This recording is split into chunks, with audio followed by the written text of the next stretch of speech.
Hello student, आज हम आपको संस्कृत रीडर में चैप्टर 5 पंडिता रमाबाई के बारे में पढ़ाएंगे।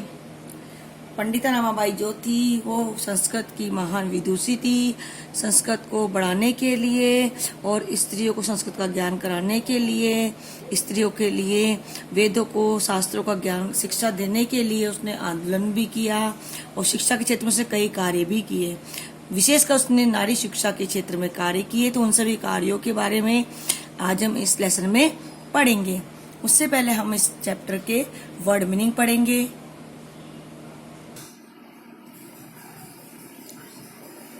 परित्यज्य, परित्यज्य का अर्थ है छोड़कर। इसमें लेप प्रत्यय, अध्यापयते नहीं पढ़ाया, प्रताड़ना में निताड़ना, असहत मतलब सहन किया।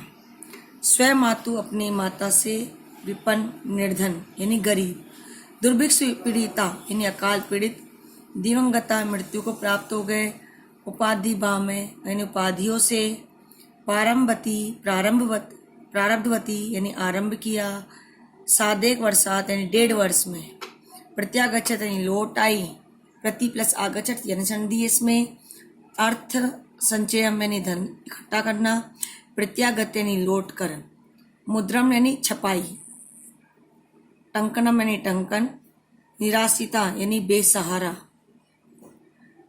याप्यंत यानी बिताते बिताती है, और अवदानम यानी योगदान। अब हम इसके आपको हिंदी पढ़ाएंगे। इसे बताया गया पंडित रमाबाई के बारे में। उसने नारी के शिक्षा के क्षेत्र में जो भी कार्य किए उन सबका वर्णन इस लेसन में किया गया है। स्त्री शिक्षा क्षेत्र अग्रण्या पंडिता रमाबाई 1858 तमे शताब्दी जन्मे एलबत। स्त्री शिक्षा के क्षेत्र में सबसे आगे पंडिता रमाबाई का जन्म 1858 ईस्वी वर्ष में हुआ था। 1858 ईस्वी वर्ष में हुआ था। तस्या पिता अनंत शास्त्री डोगरे, उनके पिता का नाम अनंत शास्त्री डोगरे और माता च लक्ष्मीबाई आस्ताम, और माता लक्ष्मीबाई थी। उसके पिता अनंत शास्त्री डोगरे और माता लक्ष्मीबाई थी। तस्मिन काले स्त्री शिक्षा या स्थिति चिंतनीय आसीत। उस समय स्त्री शिक्षा की जो स्थिति थी बहुत ही शोचनीय थी। मतलब उस समय स्त्रियों को नहीं पढ़ाया जाता था, स्त्री शिक्षा पर जोर नहीं दिया जाता था।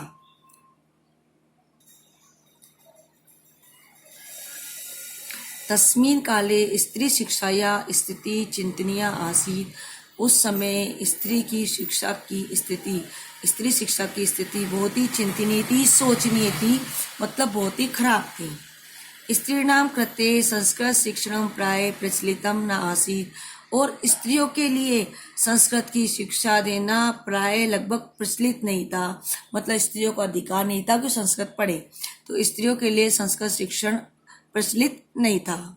किंतु डोगरे रूढ़िबद्धा धारणा परित्यज्य स्वपत्नी संस्कृतम अध्यापक। किंतु डोगरे मतलब उसके पिता ने, किंतु डोगरे शास्त्री डोगरे ने रूढ़िवादी परंपरा को छोड़कर, जो रूढ़ी परंपरा थी कि स्त्रियों को संस्कृत शिक्षा नहीं देनी है, इस परंपरा को छोड़कर अपनी पत्नी को संस्कृत का अध्ययन कराया। मतलब अपनी पत्नी को संस्कृत का ज्ञान कराया। एतर्थम से समाजस्य प्रताड़ना अपि असहत। इसके लिए उन्होंने समाज की प्रताड़ना को भी सहा, समाज की पीड़ा को भी सहा। इसके लिए उन्होंने समाज की पीड़ा को भी सहा। अनंतरम रमा अपि स्वयं मातु संस्कृत शिक्षा प्राप्त होती। इसके बाद रमा ने भी अपनी माता से संस्कृत शिक्षा प्राप्त की। एक बार पुनः रिपीट कर रही हूँ। स्त्री शिक्षा के क्षेत्र में सबसे आगे पंडिता रमाबाई का जन्म 1598 ईस्वी वर्ष में हुआ। या फिर स्त्री शिक्षा के क्षेत्र में सबसे आगे पंडिता रमाबाई 1898 ईस्वी वर्ष में जन्म लिया। तस्य पिता, उसके जो पिता थे अनंत शास्त्री डोगरे और माता लक्ष्मीबाई थी। उसके पिता अनंत शास्त्री डोगरे और माता लक्ष्मीबाई थी। क्वेश्चन बनता है पिता का नाम क्या था? अनंत शास्त्री डोगरे और माता का नाम लक्ष्मीबाई। उस समय स्त्री की शिक्षा की स्थिति बहुत ही चिंतनीय थी, बहुत ही खराब थी। स्त्रियों के लिए संस्कृत का शिक्षण करना प्रचलित नहीं था। स्त्रियों के लिए संस्कृत पढ़ना प्रचलित नहीं था, किंतु डोगरे यानी उसके पिता ने, किंतु अनंत शास्त्री डोगरे ने रूढ़िवादी परंपरा को त्याग करके अपनी पत्नी को संस्कृत का अध्ययन कराया, मतलब कि लक्ष्मीबाई को संस्कृत का अध्ययन कराया। एतर्थम से समाजस्य प्रताड़नाम अपि असहते, इसके लिए उन्होंने समाज की कई प्रताड़ना को भी सहन किया, यानी कई प्रकार की पीड़ाओं को भी सहन किया। इसके लिए उन्होंने, किसने? उसके पिता ने। इसके लिए उन्होंने समाज की पीड़ाओं को भी सहन किया। अनंतर रमा अपि स्वयमातु संस्कृत शिक्षा प्राप्त होती, इसके बाद रमा ने भी अपनी माता से संस्कृत की शिक्षा प्राप्त की। अब देखिए सेकंड पैराग्राफ। काल क्रमेण रमाया पिता विपन्न संजाते, समय बीतने के साथ साथ रमा के पिता गरीब हो गए। रमा के जो पिता थे उनकी स्थिति बिल्कुल डाउन हो गई, यानी वो पिता बहुत गरीब हो गए। विपर मतलब गरीब होना, निर्धन हो गए। तस्या पित्रो ज्येष्ठा भगिनी च दुर्भिक्षा पीड़िता दिवंगता, उसके माता पिता, पितरों मतलब माता पिता, उसके माता पिता और उसकी बड़ी बहन, ज्येष्ठा भगिनी मतलब बड़ी बहन, उसके माता पिता और उसकी बड़ी बहन अकाल से पीड़ित होकर स्वर्गवासी हो गई। उसके माता पिता और उसकी बड़ी बहन अकाल से पीड़ित हो स्वर्गवासी हो गए। कौन कौन? उसके माता पिता, उसकी बड़ी बहन। तदंतर रमा से स्व ज्येष्ठ भ्राता से पदभ्याम समग्र भारतम अभ्रमते, उसके बाद रमा अपने बड़े भाई के साथ, पैदल ही सारे भारत में घूमी। उसके बाद रमा अपने बड़े भाई के साथ पैदल ही संपूर्ण भारत में घूमी, या पैदल ही संपूर्ण भारत का उन्होंने भ्रमण किया। भ्रमण करते हुए वह कोलकाता नगर में पहुंची। कहाँ पहुंची? कोलकाता में। संस्कृत विदुषेन सा तत्र पंडिता सरस्वती चेती उपाधि भ्याम विभूषता, संस्कृत के विद्वानों के द्वारा, उनका ज्ञान देखकर संस्कृत के विद्वानों के द्वारा वहां पर उन्हें पंडिता और सरस्वती इन दो उपाधियों से विभूषित किया गया। संस्कृत के विद्वानों ने उनको दो उपाधि दी, पंडिता और सरस्वती। तो संस्कृत के विद्वानों के द्वारा उन्हें वहां पर पंडिता और सरस्वती इन दो उपाधियों से विभूषित किया गया। तत्रैव सह ब्रह्म समाजे प्रभाविता वेदा अध्ययनम अकरोत्, वहीं पर उन्होंने ब्रह्म समाज से प्रभावित होकर, ब्रह्म समाज किसने लाया था? राजा राम मोहन राय ने।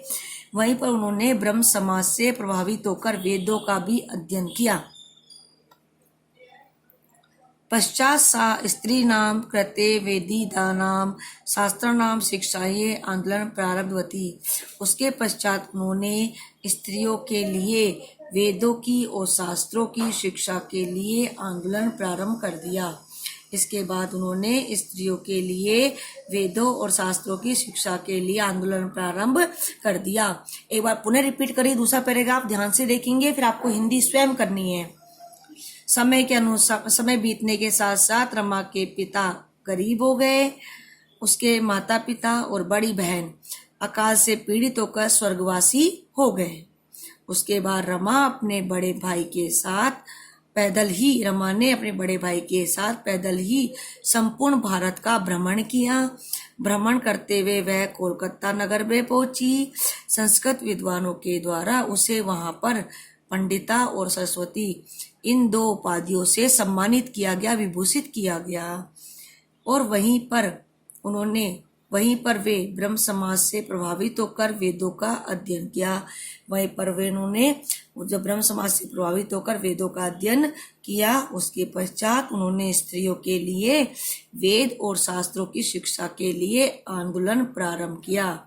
उसके बाद उन्होंने स्त्रियों के लिए वेद और शास्त्रों की शिक्षा के लिए आंदोलन प्रारंभ किया। आज के लिए हमारा इतना ही काफ़ी है। तो घर से आप लोग इस चैप्टर के वर्ड मीनिंग और इसकी हिंदी आपको स्वयं करनी है।